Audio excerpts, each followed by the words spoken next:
Raphaël et Philippe. Je ne sais pas si ces deux prénoms vous évoquent quelque chose.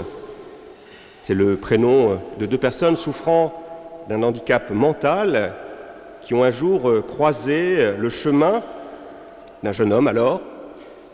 Et ces deux hommes vont complètement bouleverser la vie de ce Canadien qui était né en 1928 à Genève. Ce Canadien, vous l'avez tous reconnu, c'est Jean Vanier.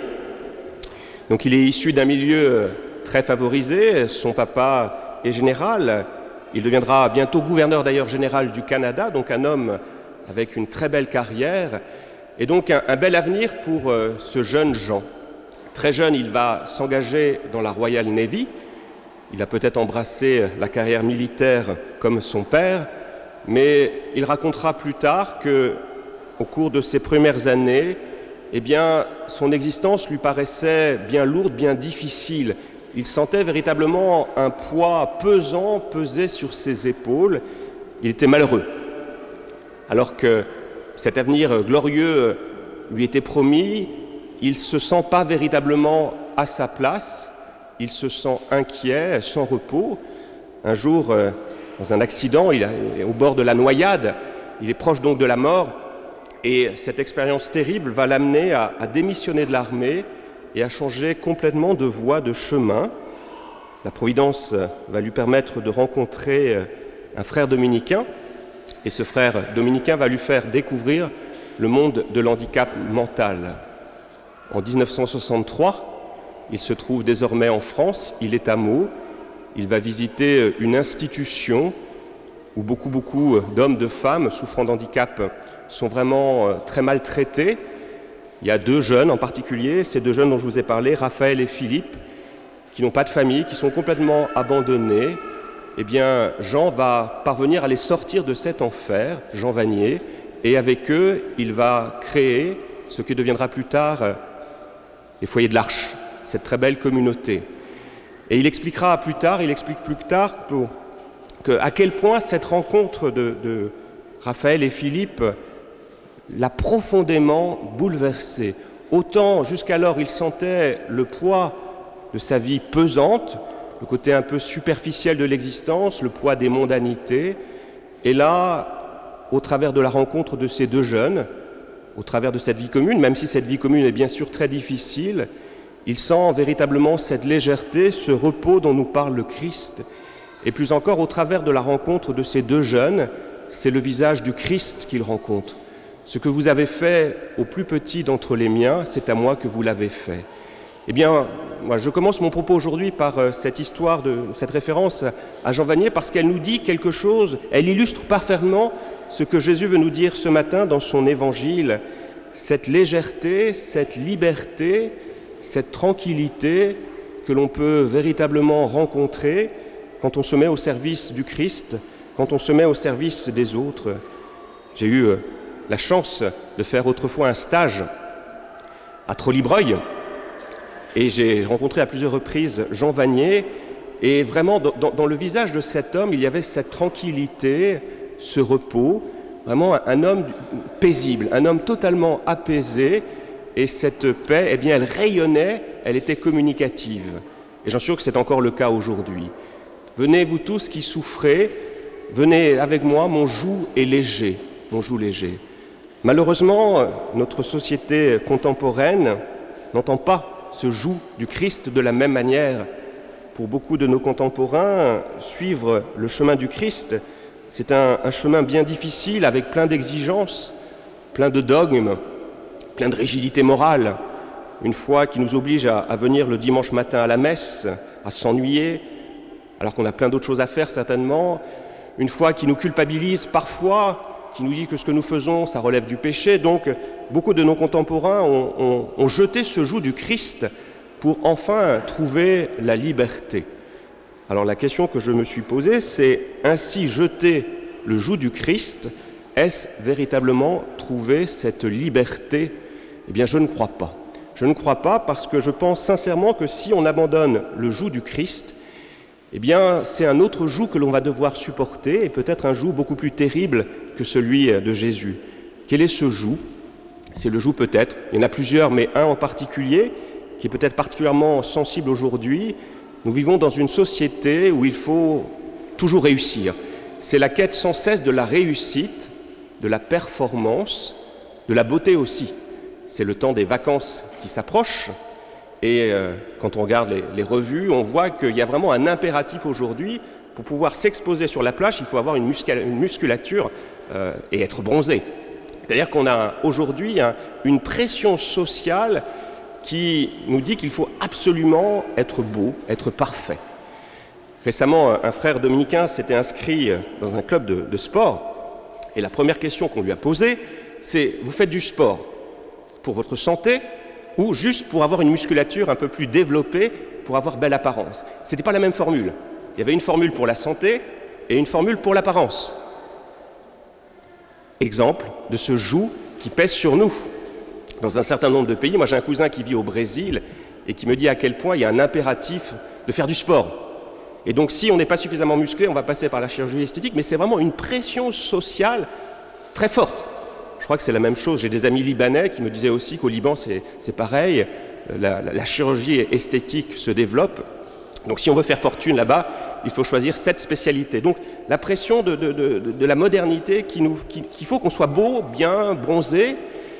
Aussi la pression du succès, de la réussite. Il faut absolument qu'on arrive à afficher, à montrer aux autres notre bonheur. Et là, je crois que Facebook nous y aide pas. On se sent toujours obligé d'exposer, de montrer avec des belles photos que tout va bien, que tout est merveilleux, qu'on a une famille épanouie, qu'on a eu une mention très bien au bac, voilà. Là encore, cette pression très forte qui pèse sur nos épaules. Pression, il faut montrer au monde que tout va bien, que tout est merveilleux. C'est valable pour les familles, mais c'est même valable pour les prêtres. Souvent, nous les prêtres, on est aussi obligés de raconter notre vie pour dire à quel point nous faisons plein de choses, que nous avons une vie épanouie, qu'on n'arrête pas, que tout est merveilleux. Donc vraiment, force, pression de notre société qui veut que nous réussissions. Dans ma formation autrefois, les grands cours qui nous étaient proposés, c'était la création de valeur. Comment créer de la valeur, comment créer des richesses. Donc pression de la performance, pression du succès.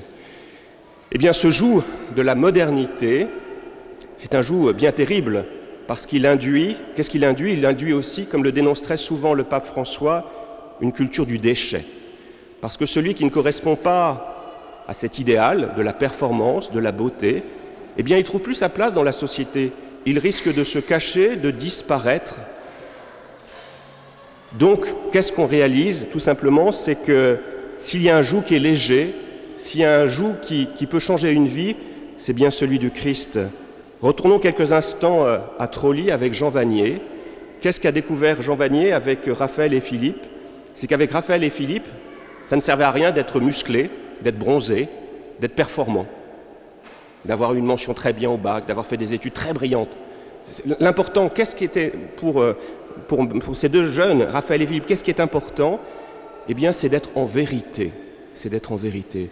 Et je crois que fondamentalement, en quoi le Christ nous propose la véritable libération, c'est qu'avec Jésus, on n'a pas besoin de jouer un rôle.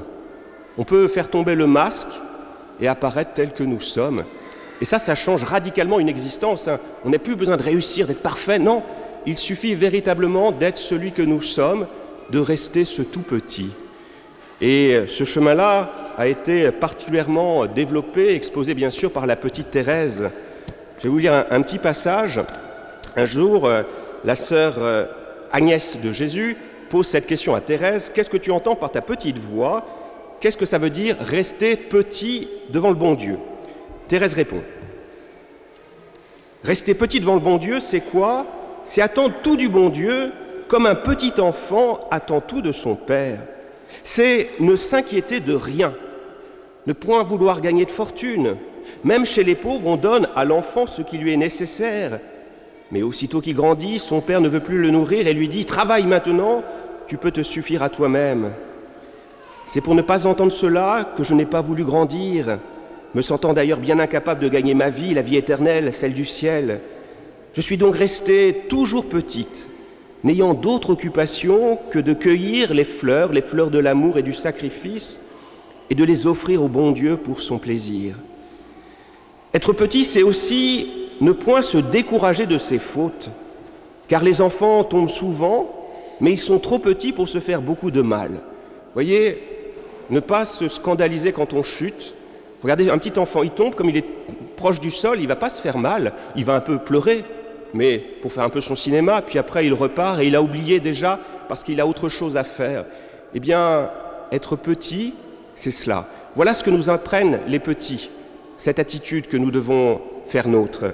Saint François de Sales, en ce temps, disait « Moi, je préfère être petit que fort, parce que les forts, Dieu les prend à la rigueur par la main, mais les petits, il les prend dans ses bras. » Voilà ce que nous dit aujourd'hui le Seigneur, accepter d'être petit pour être dans les bras du Christ.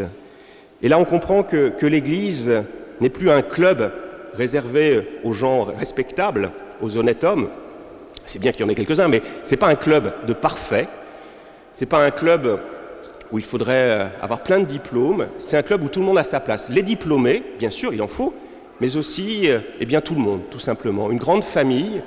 Quand on regarde ceux et celles que Jésus a appelés, moi je suis toujours fasciné de ce côté hétéroclite. Rappelez-vous, ça c'est dans l'évangile de Luc, mais c'est pas grave, les saintes femmes. Qu'est-ce qu'il y a comme sainte femme? Il y a déjà Marie-Madeleine, qui a été délivrée de 7 démons, une femme donc abîmée par la vie, et pourtant une femme qui a dans son cœur une charité considérable, même si elle a un passé un peu sulfureux. Il y a Jeanne, vous savez qui est Jeanne? C'est pas Jeanne d'Arc. Il y a une deuxième Sainte Jeanne, il y en a même plusieurs, mais Sainte Jeanne dans l'Écriture, c'est la femme de l'intendant d'Hérode, qui s'appelle Cousa. Donc ça, c'est un haut fonctionnaire à l'époque, donc un milieu social très élevé. Eh bien, Jeanne a tout à fait trouvé sa place avec Marie-Madeleine, avec toutes ces saintes femmes, avec tous ses disciples, avec Zachée, avec Matthieu le publicain, avec cette femme qui a mis quelques piécettes dans le temple. Eh bien, vous voyez, c'est ça l'Église.